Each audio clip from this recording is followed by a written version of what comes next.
სტუმართან გიორგი ხატიაშვილი პოლიტიკის მეცნიერებათა დოქტორი გვერდთვება პირდაპირ ეთერში. მადლობა მას ლოდინისთვის პირველ რიგში გიორგი მოგესალმებით. გვითხარით რა ხდება USAID-ის თავს, რას ნიშნავს სახელმწიფო დეპარტამენტთან მისი გაერთიანება, ეს ბუნებრივი კოორდინაცია, კონტროლის მცდელობა, რამდენად კარგი ან რამდენად ცუდი ამბავი თქვენი აღქმით? პირველ რიგში მოგესალმებით. თქვენ სწორედ აღნიშნეთ, კანონით USAID კონგრესის აქტით არის შექმნილი, შესაბამისად de jure მას პრეზიდენტი ვერ გააუქმებს. ამიტომ ჩვენ გვაქვს de facto თქვათ გამოშიგნის მცდელობა, როდესაც რუბიო ინიშნება USAID-ის თქვათ ადმინისტრატორის მოვალეობის შემსრულებლად და თქვათ de facto გაერთიანება სახელმწიფო დეპარტამენტთან. De jure ეს კიდევ ერთხელ ამბობ კონგრესის თანხმობის გარეშე ვერ მოხდება, მაგრამ de facto თუ გაათავისუფლებენ ყველა თანამშრომელს ან ნომინალური რაოდენობის თანამშრომელს დატოვებენ მარტო და ასევე სახელმწიფო დეპარტამენტის ჩინოვნიკები გახდებიან USAID-ში მოვალეობის შემსრულებლები, მოხდება de facto გაერთიანება. De jure-ს კიდევ ერთხელ ამბობ უფრო რთულია, მაგრამ de facto გამოშიგნა, de facto გაფატურა ორგანიზაციის და de facto დაქვემდებარება უკვე მიმდინარეობს რეალურად. გამოშიგნა, გაფატურა, ასეთი სიტყვები ახსენეთ, აქ რა იგულისხმება? როგორც ხვდები, მხოლოდ ბიუროკრატიის შემცირება არა, ანუ შინაარსი, ამ ორგანიზაციის მოქმედების შინაარსი შეიძლება შეიცვალოს ფუნდამენტურად?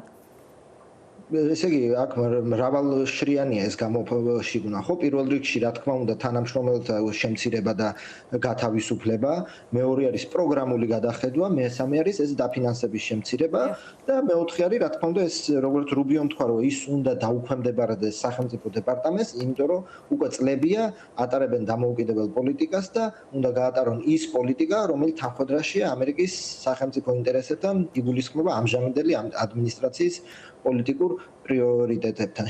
შესაბამისად და ეს ყველა საკითხი არის აღმასრულებელი ხელისუფლების კომპეტენციაში, ხო? მეტნაკლებად შეუძლია დაფინანსება შეამცირონ ხალხი, იმიტომ რომ კონგრესი ხო ადგენს, რამდენი ადამიანმა უნდა იმუშაოს USAID-ში.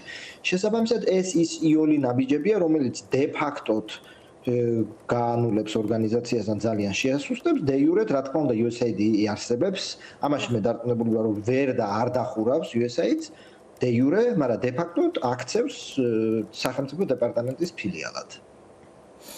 კი, აი რა გახდა მაინც მიზანში ამოღების საბაბი, ეს რაც შიდა აუდიტორიაზე გათვლილი ამბავია მხოლოდ თუ არა მხოლოდ?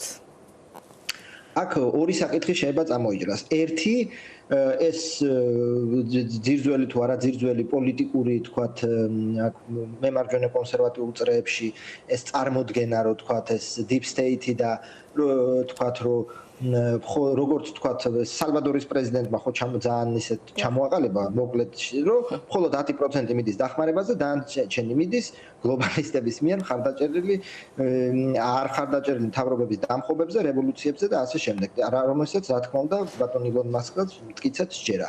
და მეორე საკითხი არის რა? საგარეო დახმარება თქვენ აღნიშნეთ რომ 1%-ზე ნაკლები ამერიკის ბიუჯეტის.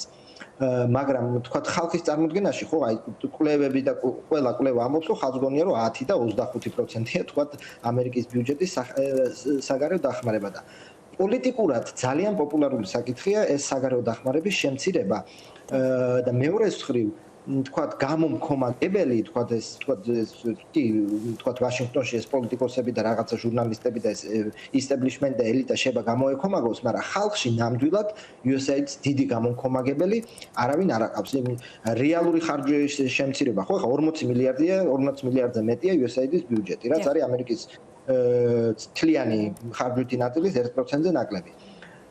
მაგრამ ძალიან იოლია კიდევ ერთხელ ამბობ, ხო, პენსიის შემცირება, სამხედრო ხარჯების შემცირება, ამას შიდა აუდიტორიაში თქვათ შევა პროტესტი მოყვეს და უფრო გამომსარჩელებელი ყავს და USAID-ს თქვათ ელიტის და ისტაბლიშმენტის გარდა ამ მომჩევში მაინდა-მაინც გამომსარჩელებელი არავინ არ ყავს. შესაბამისად ეს არის იოლი ნადავლი, რო თქვას, რომ აი ბიუროკრატიას ვამცირებ, რომ ეს ფული იხარჯებოდა თქო უბრალოდ და აი ხარჯებს ვამცირებ და შესაბამისად ამიტომ დგავს ამ ნაბიჯს. კი ბატონო, მე ბოდის გიხდით, ჩვენ ბევრი დრო არ გვაქვს, ამიტომ ბოლო კითხვას დაგისვამთ, რა იცვლება საქართველოსთვის და აქვს თუ არა სიხარულის საბაბი ქართულ ოცნებას და ივანიშვილის მთავრობას, იმიტომ რომ არასამთავრობო ორგანიზაციების გარდა ბევრი რამ ფინანსდება USAID-ის დახმარებით.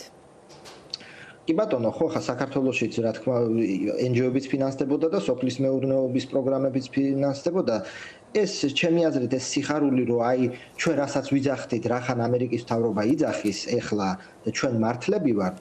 ეს შიდა აუდიტორიაზე და ერთგვარი თქვა პროპაგანდისტული ხრიკი კი ბატონო გამოდგება, მაგრამ აქ არის ძალიან ერთი იოლი მაგალითი, რომელიც უნდა ითქვას, რომ ჩინეთიც და ვიეტნამიც ნომინალურად ორივე კომუნისტური სახელმწიფოა, მაგრამ ვიეტნამი ამერიკისგან ყიდულობს თვითმფრინავებს, რომ ჩინეთი დააბალანსოს. ის რომ თქვა ესენი დისკურსულად და რიტორიკით თქვა დაემთხნენ ტრამპს, ეს საერთოდ არ ნიშნავს, რომ შეძლებენ დალაგებას ერთმანეთთან მრავალი სხვა მიზეზის გამო. ამიტომ ჯერ ცოტა ადრეა მაგათთვის შამპანიურის გახსნა.